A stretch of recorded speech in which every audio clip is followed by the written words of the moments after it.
Hello. Hello. Hello. So, why are you sitting like that? Why have you got a bad back? I haven't got a bad back, no. I'm very aware that, you know, my roots and my grey, are not very attractive. So I thought if I tip my head back, well, actually, on your suggestion, tip your head back and then nobody will see. I meant slightly subtler than that, to be honest. Clearly, we're recording this quite soon after the last one, and we still haven't been to the hairdresser. No, not yet, no. Well, As you can I'm not tell. going until Cornwall, because that's where my hairdresser is. Oh, I still haven't been. Desperate. Anyway, Yes. so we thought we'd carry on talking about Romania, Moldova, just because there's so many stories. Eastern Europe as well, because let's include in that Moldova and let's include in that Bulgaria there as well. Yes, And indeed. Poland, Clive and I went out to Poland as well. That was on another trip with many did. other hair-raising car driving stories. But Crikey, yeah. The yeah. driving was awful. The roads Well, were awful. I do remember actually thinking, I've just been reminded of a car that we got into a car and it was a taxi, I think, so it was actually an official car, and we literally got in this car and there was no inside panels on the door, so it was like that kind of furry, hairy stuff that goes inside, like insulation. Yes. And there was nothing inside, and so I went to sort of shut the door and half of it came off in my hand. I've got some Holes in the floor. I've got some recollection of where we were in a minibus and we hit a dog or something. Do you remember that? That wasn't the same dog that you wanted to adopt and bring home. Oh, I hope not. I do remember there was lots of dogs. Because lots of dogs. when Ceausescu made everybody get rid of their houses and put everyone in high rises, Yeah. no one had a garden, and so literally they just let their dogs roam. And That's so right. I've never seen anything like it. Well, they sort of formed packs, didn't Yeah. they, of wild dogs that were roaming. Yeah. And this was in Bucharest and Yeah, mainly in the Bucharest, cities, wasn't it? in the Bucharest, yeah. cities, yeah. And so these wild dogs were roaming around, and it was heartbreaking, wasn't it? We've talked about cats before, and then now Yes. and these poor dogs, and I can still remember. I still remember doing all the research to bring that wretched puppy back that you wanted. The thing is that we were staying in this hotel, weren't we, and we came out, and this little puppy would greet us all the time. He was so sweet, and just obviously started bringing him food, Obviously. And I was just heartbroken because I just want to help, and they were so helpless. And anyone that's vulnerable and helpless, whether it be a dog or a child or a cat person, I don't know, you just kind of feel like you want to do something. And that's the sort of trauma of sometimes going to countries where they don't, for whether they can help it or not, they don't seem to look after vulnerable animals as well. But in this case, it was not their fault, because Ceausescu basically bled that country dry, and it was again heartbreaking to see that he'd taken so much money. I mean, his palace, if you remember, was just enormous. It was the biggest single building in Europe, I think, possibly at the time, and maybe even still now. Yeah. And it was just sheer greed, and he'd made everyone kind of live in these high-rise grey blocks. But amazingly, the people there were so wonderful and so generous, weren't they? So kind and open, and they had so much more than us in many ways, that I felt. And then, even though they had nothing materially, they were a lot of them were so full of hope and so generous and grace. Grace. Yeah, it was lovely. I mean, so again, we learned a lot from there. And I remember coming back thinking, well, we don't need a dishwasher, do we? Because, I don't know. let's get rid of some things, and then we didn't. And then 2 weeks later, you're back into the normal swing of things. But yeah, this poor little dog, I did want to bring it home.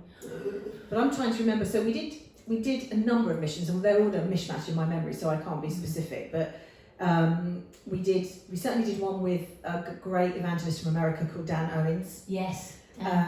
Who, while we were staying in the Hotel Banat, was staying in the Holiday Inn. No, not the whatever the best one is in Bucharest. He was staying in the Sheraton or the Marriott or something. Or the not the first time though, because the first time we went with him. Yeah.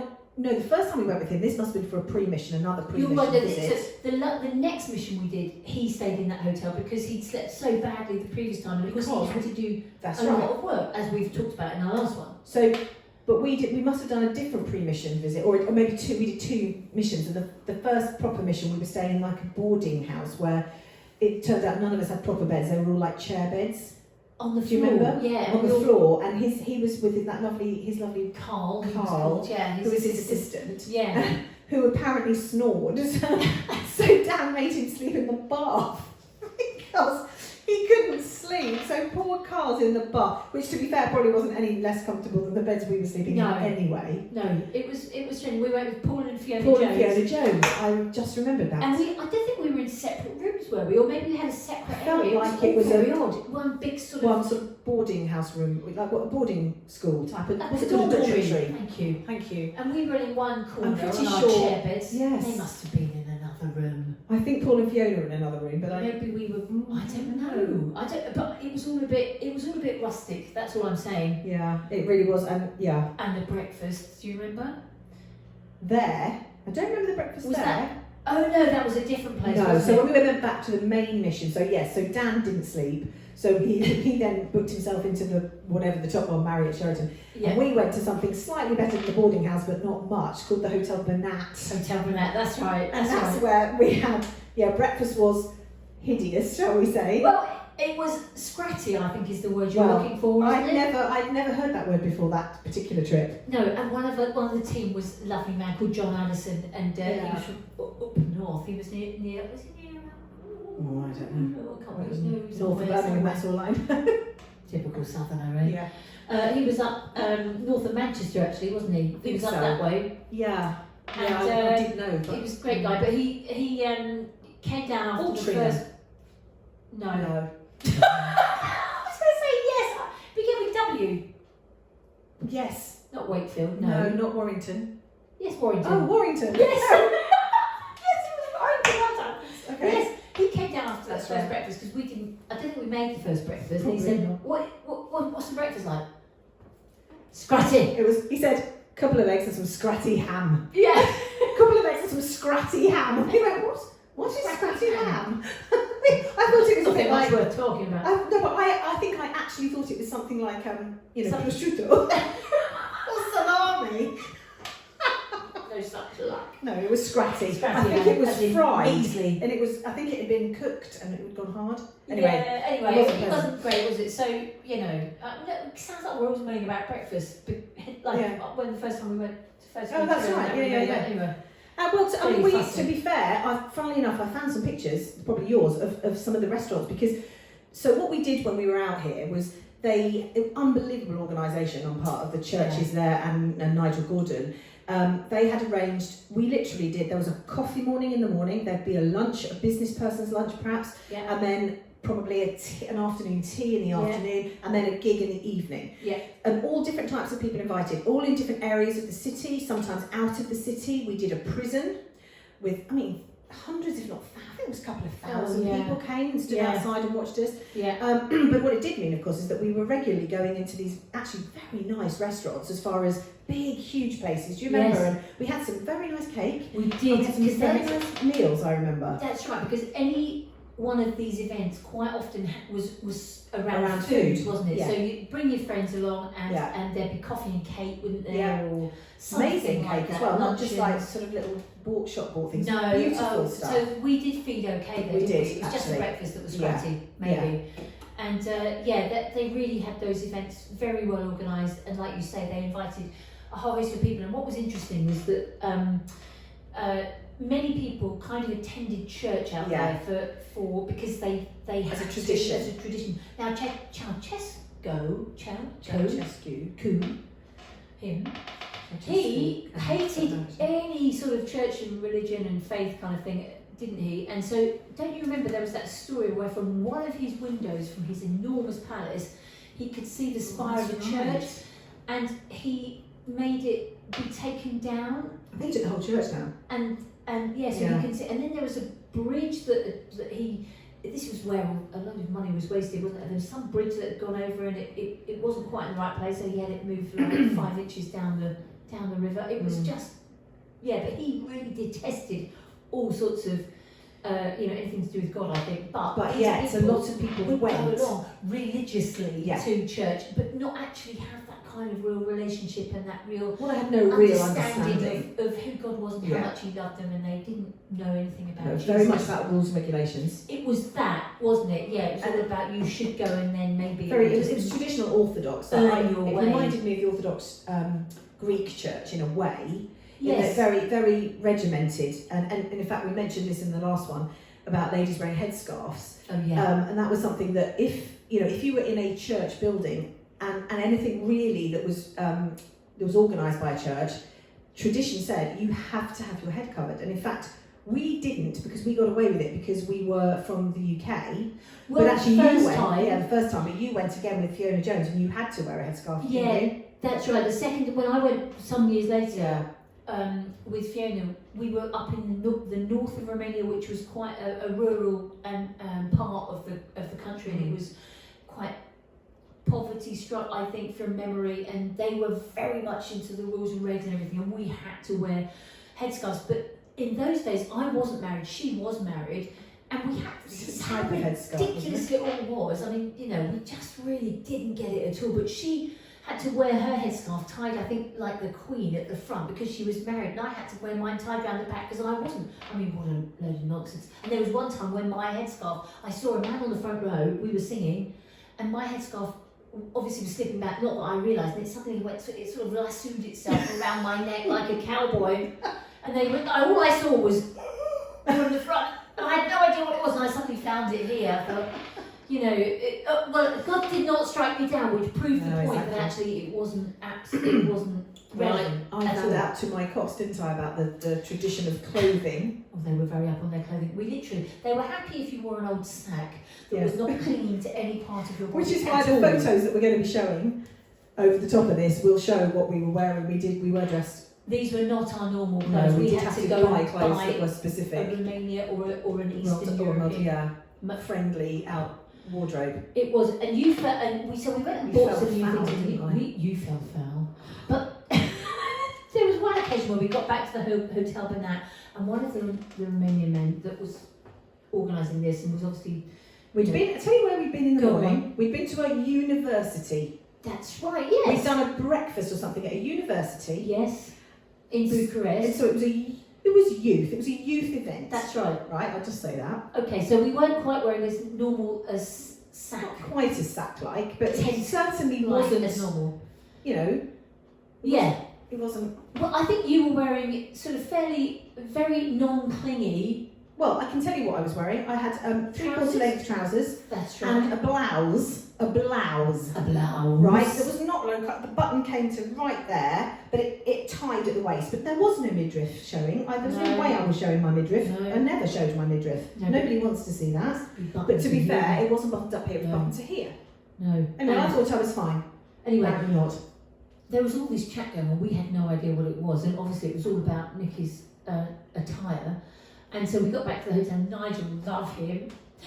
And we were with two other guys, John, lovely scratty John, and Jose. Jose was there. So Jose was the other lovely American evangelist. That's right. Lovely Jose. Anyway, so we all got back to the hotel, and Nigel just went in his Nicki, could I have a word, please? And we thought, what's this all about? Anyway, and then about your clothes. And anyway, at this point, me and John and Jose heard this and went and ran up the stairs to get into our bedroom. Thought we're getting out of this, because all I heard then floating up the stairs, could you wear something a bit more, I don't know, a bit more less fitted, and then all I heard Nicki say was, what do you want me to do, Nigel? Lose 2 stone?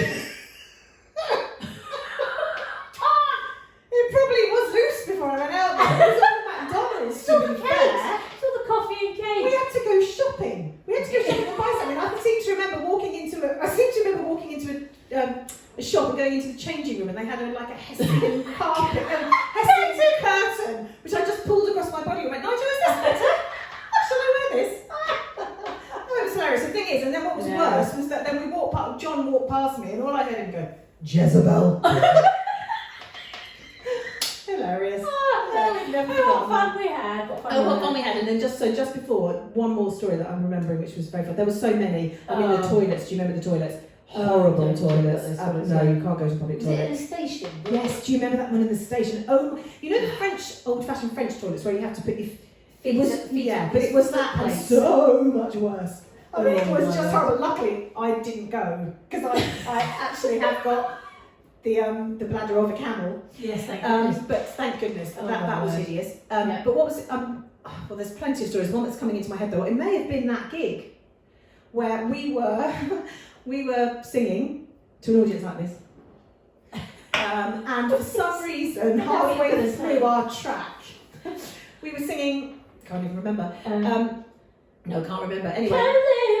Yeah, without you. Yeah, anyway, the track stopped, something happened, I don't know what happened, there was a fault, an electrical fault, and John, who we very helpful, called lovely Scratty John, was sitting, I'm going to put a picture up because you can do a demo there. Oh, can you or here, I don't know. So you've got to imagine that he's sitting, I'm him, and just behind me on the wall is a massive great metal light, okay, but it's sort of overhanging over his head like a wall light, wasn't it? Yeah, anyway. I don't know if I can do this properly. If I don't demonstrate, you might have to demonstrate. Anyway, bless him. We're standing there, the track stopped, we've looked at each other. He's thought, I know what, I'll get up and go and help them. I'll quickly go and check the thing. But what he didn't do was what he should have done, which is get up like this. You know, under the light. What he actually did, sprung up. He went, bah! At which point, Mandy and I did that. He was saying something. So he's like, we're doing this. In the middle of the song. And then funniest thing. Stop. The funniest thing. I'm not allowed to touch you. The funniest thing was we were literally crying. Crying with laughter. No You doubt. old ladies. Nothing. Nobody, Which made it funnier. Because nobody reacted. Poor John in a big old his head. No, that was very, very, a really bad headache for quite a long time. Anyway, on that. But no, I was going to say, but the thing we were talking about Orthodox, stop getting a serious note on here, please, was that when the whole point of the mission was to go, actually, it's not just about rules and regulations. I was going to say that. Go on. No, I was just going to say, because that was exactly what we were trying to do. We were trying to show people that Christianity is not actually about the church or the tradition. It's about Jesus and God who loves you. That's really all it was about.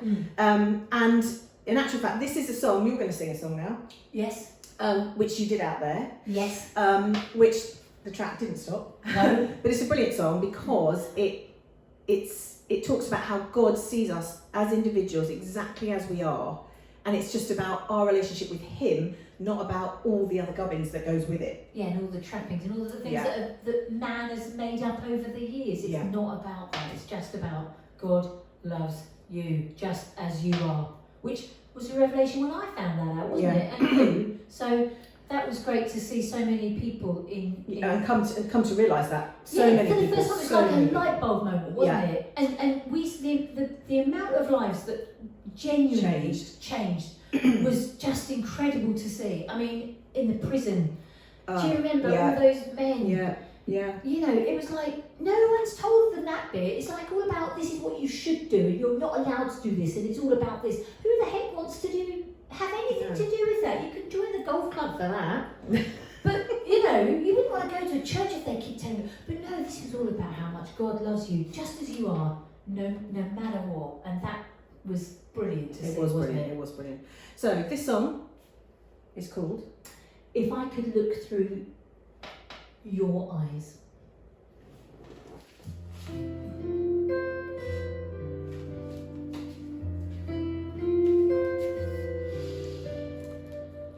If I could look through your eyes, I'd see there's no way to impress you, and I wouldn't even try. I'd stop trying to prove I'm worthy, and I'd take off the disguise.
change.